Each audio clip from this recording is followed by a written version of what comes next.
وَلَقَدْ يَسَّرْنَا الْقُرْآنَ لِلذِّكْرِ فَهَلْ مِن مُّدَّكِرٍ۔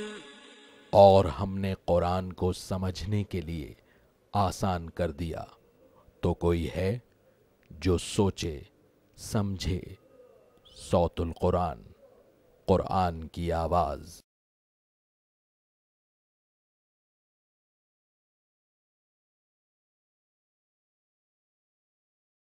نحمده ونصلي على رسوله الكريم، اما بعد فاعوذ بالله من الشيطان الرجيم، بسم الله الرحمن الرحيم۔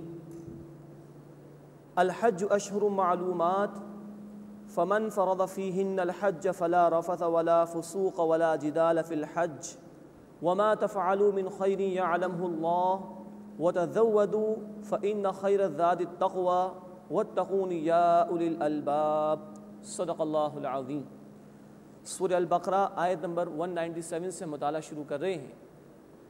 آخری 22 رکوع نبی کریم صلی اللہ علیہ وسلم کی امت سے براہ راست خطاب پر مشتمل ہے، اور عرض کیا جا چکا ہے کہ اس مقام پر 4 باتیں دہرا کر آ رہی ہیں: عبادات، معاملات، مال کے ذریعے جہاد، اور جان کے ذریعے جہاد یعنی قتال فی سبیل اللہ۔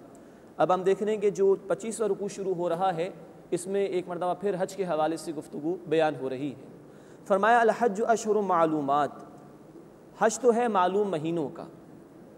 اب اس کے متعلق بھی سمجھنا چاہیے کہ قرآن کی تشریح اور قرآن کی وضاحت رسول اکرم صلی اللہ علیہ وسلم کی احادیث مبارکہ سے ملتی ہے۔ اب حج کے معلوم مہینے کون سے ہیں، قرآن ہمیں اس کے متعلق کچھ نہیں بتاتا، یہ تفصیل ہمیں رسول اکرم صلی اللہ علیہ وسلم کی سنت سے ملتی ہے، اور وہ یہ ہے کہ شوال کا مہینہ، ذی قعدہ کا مہینہ اور ذی الحجہ کے ابتدائی 10 دن یہ حج کے ایام ہیں۔ مراد یہ کہ ان ایام میں کوئی شخص چاہے تو حج کی نیت سے احرام باندھ سکتا ہے، شوال، ذی قعدہ اور ذی الحجہ کے ابتدائی دن۔ تو فرمایا کہ الحج اشہر معلومات، حج تو ہے معلوم مہینوں کا۔ اب اس کے بعد چند آداب بیان کیے جا رہے ہیں حج کے حوالے سے۔ فمن فرض فیہن الحج، بس جس نے اس میں حج لازم کر لیا، مراد ہے کہ ان مہینوں میں جس نے حج کی نیت کر لی، فلا رفث، بس نہ تو وہ کوئی بے حیائی کی بات کرے، ولا فسوق، نہ وہ نافرمانی کا کوئی کام کرے، ولا جدال فی الحج، اور نہ ہی حج میں جھگڑنے کی کوشش کرے۔ یہ آداب ہیں جو حج کے حوالے سے بیان کیے جا رہے ہیں۔ وما تفعلوا من خیر یعلمہ اللہ، اور تم جو کوئی بھی نیکی کرو گے اللہ اسے خوب جانتا ہے۔ مراد یہ کہ یہ حج کی ادائیگی یہ نمود و نمائش کے لیے نہ ہو، کسی کو دکھانے کے لیے نہ ہو، اس لیے کہ بندہ جو عمل بھی کرتا ہے اللہ کے علم میں ہے، تو بندے کا ہر عمل اللہ کی رضا کے لیے ہونا چاہیے۔ وَتَزَوَّدُوا، اور زاد راہ لے لیا کرو، جو بھی راستے کے اور سفر کے اخراجات ہیں اس کو لے لیا کرو۔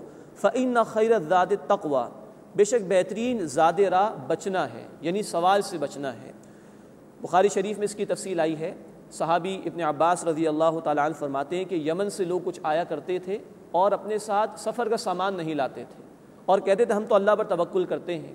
تو اس پر یہ آیت نازل ہوئی ہے کہ اللہ پر توکل یقیناً ہونا چاہیے، لیکن جو بھی اسباب اللہ تعالیٰ نے عطا فرمائے اس کو استعمال بھی کرنا چاہیے، اس کے استعمال کی تلقین بھی اللہ تعالیٰ نے فرمائی۔ تو فرمایا کہ وَتَزَوَّدُوا، اور زاد راہ لے لیا کرو۔ فَإِنَّ خَيْرَ الزَّادِ التَّقْوَىٰ، بے شک بہترین زاد راہ بچنا ہے، یہاں مراد ہے سوال سے بچنا۔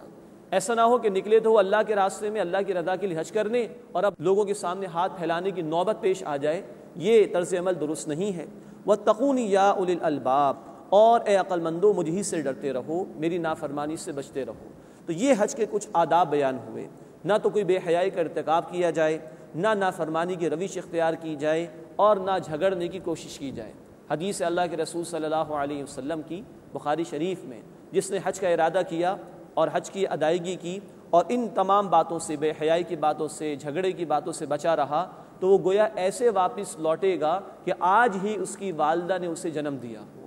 اللہ تعالی ہمیں بھی حج کی سعادت عطا فرمائے اور ان آداب کا لحاظ رکھتے ہوئے یہ ذمہ داری اور یہ فریضہ ادا کرنے کی توفیق عطا فرمائے۔ مزید فرمائے کہ اس میں کوئی ریاکاری نہیں ہونی چاہیے، کوئی دکھاوا نہیں ہونا چاہیے، اور جو بھی اسباب کے تحت انسان کو چیزیں اختیار کرنی چاہیے، زاد راہ لینی چاہیے، وہ بھی لینے کی کوشش کرنی چاہیے تاکہ کسی کے سامنے ہاتھ نہ پھیلانا پڑے۔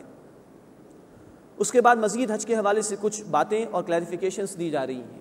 ایک مسئلہ لوگوں میں یہ پیدا ہو گیا تھا، بخاری شریف میں اس کی تفصیل ہے کہ بعض لوگوں نے حج کے موقع پہ تجارت کرنا شروع کی تو لوگوں نے اعتراض کر دیا کہ بھائی اللہ کی عبادت کرنے آئے ہو کہ تجارت کرنے آئے ہو؟ تو اس کو واضح کیا گیا، فرمایا کہ لیس علیکم جناح، تم پر کوئی حرج اور کوئی گناہ نہیں ہے، ان تبتغوا فضلا من ربکم، کہ تم اپنے رب کے فضل میں سے کچھ تلاش کر لو۔ مراد یہ کہ ٹھیک ہے، اصل شے تو یہ مقصود ہے کہ انسان حج کی ادائیگی کے لیے جائے تو فریضے کی ادائیگی اس کے پیش نظر ہو، لیکن اگر ساتھ ہی کوئی تجارت ہو جائے تو کوئی حرج کی بات نہیں۔ ہاں اس میں یہ روش جو آج ہمارے معاشرے میں بعض لوگوں میں دیکھی گئی ہے کہ سارا مسئلہ ہی بزنس کا ہوتا ہے، چلیے پھر حج بھی ادا کر لیں گے۔ تو اگر حج کی امپورٹنس سیکنڈری لیول کی ہو گئی ہے، ضمنی نوعیت کی ہو گئی ہے، تو یہ معاملہ تو بڑا خطرناک ہے۔ لیکن انسان جائے حج کے فریضے کی ادائیگی کے لیے اور ساتھ ہی کوئی تجارت کو لین دین بھی ہو جائے تو کوئی حرج کی بات نہیں۔ فرمایا کہ فَإِذَا أَفَضْتُم مِّنْ عَرَفَاتٍ، پھر جب تم عرفات سے لوٹو، فَاذْكُرُوا اللَّهَ عِندَ الْمَشْعَرِ الْحَرَامِ، تو اللہ کا ذکر کرو مشعر حرام کے نزدیک۔ مراد مزدلفہ 9 ذی الحجہ ہے، یوم عرفہ جسے کہا جاتا ہے، اور یہ حج کا سب سے بڑا رکن ہے، بلکہ مسند احمد کی حدیث ہے، اللہ کے رسول صلی اللہ علیہ وسلم نے فرمایا الحج عرفہ، حج تو عرفہ کا نام ہے، باقی جو بھی ارکان اس میں سے کسی کی عدم ادائیگی ہو گئی، کوئی کوتاہی ہو گئی تو اس کا کفارہ دینا ممکن ہے، لیکن حج کے ایام میں 9 ذی الحجہ کو جو عرفات کے میدان میں حاضری ہے، کوئی اگر وہاں نہیں پہنچ سکا تو اس کی کوئی کفارے کی صورت ہی نہیں۔ تو پہلی بات تو بیان فرمائی کہ جب تم عرفات سے لوٹو، فَاذْكُرُوا اللَّهَ عِندَ الْمَشْعَرِ الْحَرَامِ، تو اللہ کو یاد کرو مشعر حرام کے نزدیک، یعنی مزدلفہ کے علاقے میں، کہ جب غروب آفتاب ہو جاتا ہے 9 ذی الحجہ کو، وہاں پر حاجیوں کو حکم یہ ہے کہ مغرب کی نماز وہاں ادا نہ کریں بلکہ میدان عرفات سے نکل جائیں اور مزدلفہ میں پہنچ کر مغرب اور عشاء کی نمازیں ایک ساتھ ادا کریں۔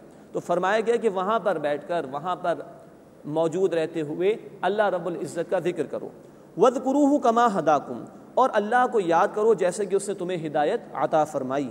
وَإِن كُنتُم مِّن قَبْلِهِ لَمِنَ الضَّالِّينَ، اور اس سے پہلے تو تم لوگ ناواقف لوگوں میں سے تھے، اللہ نے اپنے حبیب صلی اللہ علیہ وسلم کے ذریعے سے تمہیں تعلیمات عطا فرمائی، تو جیسے جیسے انہوں نے تمہیں سکھایا ویسے ویسے ایام حج میں اللہ تعالیٰ کا ذکر کرو، اس کو یاد کرو۔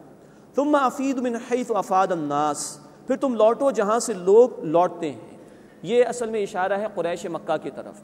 یہ لوگ کہتے تھے ہم تو بڑے لوگ ہیں تو ہم عرفات تک نہیں جائیں گے، ہم منی میں ہی قیام کریں گے، تو ان سے کہا جا رہا ہے کہ نہیں، تم بھی وہاں سے لوٹو جہاں سے لوگ لوٹتے ہیں۔ منی میں قیام تو ہے لیکن پھر 9 ذی الحجہ کو عرفات کے میدان میں بھی حاضری ہے، وہاں تک جاؤ، پھر واپس لوٹو مزدلفہ میں، پھر منی کے اندر واپس آ جاؤ۔ تو جہاں تک اور لوگ جا رہے ہیں اور وہاں سے لوٹ کر واپس آ رہے ہیں، اے قریش مکہ تم بھی وہاں جاؤ اور وہاں سے لوٹ کر آؤ۔ یہ اونچ نیچ اللہ کے ہاں قابل قبول نہیں ہے۔ واستغفر اللہ، اور اللہ سے مغفرت طلب کرو، ان اللہ غفور الرحیم، بے شک اللہ تعالیٰ بہت بخشنے والا، مسلسل رحم فرمانے والا ہے۔ فَإِذَا قَضَيْتُم مَنَاسِكَكُمْ، پھر جب تم حج کے مناسک ادا کر لو، فَاذْكُرُوا اللَّهَ، تو اللہ کا ذکر کرو، كَذِكْرِكُمْ آبَاءَكُمْ، جیسا کہ تم اپنے باپ دادا کا ذکر کیا کرتے تھے، انہیں یاد کیا کرتے تھے، او اشد ذکرا، یا اس سے بھی زیادہ ذکر کرو۔ یہ اشارہ اس بات کی طرف ہے کہ زمانے جاہلیت میں حج کا اہتمام تو کیا کرتے تھے لیکن کئی بدعات اور غلط رسومات ان لوگوں نے شامل کر دی تھی، تو ان مبارک مقامات پر بجائے اس کے کہ اللہ کو یاد کیا جائے، اپنے باپ داداؤں کے قصے کہانی لے کر یہ لوگ بیٹھ جایا کرتے تھے۔ تو فرمایا کہ جب مناسک کی ادائیگی ہو جائے تو اللہ کا ذکر کرو، اللہ کو یاد کرو، اور اپنے باپ دادوں کو جو تم یاد کیا کرتے تھے اس سے بڑھ کر اللہ تعالیٰ کا ذکر کرو۔ اس کے بعد قرآن حکیم نے 2 کردار بیان کیے ہیں۔ ایک کردار وہ ہے کہ جو دنیا پرست ہے، دنیا کا طالب ہے، اور وہ چاہتا ہے کہ سب کچھ اللہ یہی دنیا میں عطا فرما دے، اور ایک کردار وہ ہے کہ جو اہل ایمان کا کردار ہے، کہ جو دنیا میں بھی حسنہ مانگتے ہیں اللہ تعالیٰ سے، اور اصل زندگی یعنی آخرت کی کامیابی کے لیے اللہ سے دعا کرتے ہیں۔ فرمایا فَمِنَ النَّاسِ مَن يَقُولُ، بس لوگوں میں سے تو کوئی وہ بھی ہیں جو کہتے ہیں رَبَّنَا آتِنَا فِي الدُّنْيَا، اے ہمارے رب ہمیں دنیا ہی میں عطا فرما دے، وَمَا لَهُ فِي الْآخِرَةِ مِنْ خَلَاقٍ، اور فرمایا کہ آخرت میں ان کے لیے کوئی حصہ نہیں ہے۔ یہ دنیا پرست لوگ ہیں، اللہ تعالیٰ اس سے ہماری حفاظت فرمائے۔ بعض لوگ وہ بھی دکھائی دیتے ہیں کہ جو جاتے حج کی ادائیگی کے لیے ہیں لیکن دنیا ہی دنیا مانگ رہے ہوتے ہیں اللہ تعالیٰ سے، تو فرمایا کہ ان کے لیے آخرت میں کوئی حصہ نہیں۔ یہ دنیا پرستانہ کردار ہے، دنیا پرست آدمی کا کردار ہے۔ اس کے برعکس دوسرا کردار فرمایا وَمِنْهُمْ مَنْ يَقُولُ اور لوگوں میں سے وہ بھی ہیں ربنا جو یہ دعا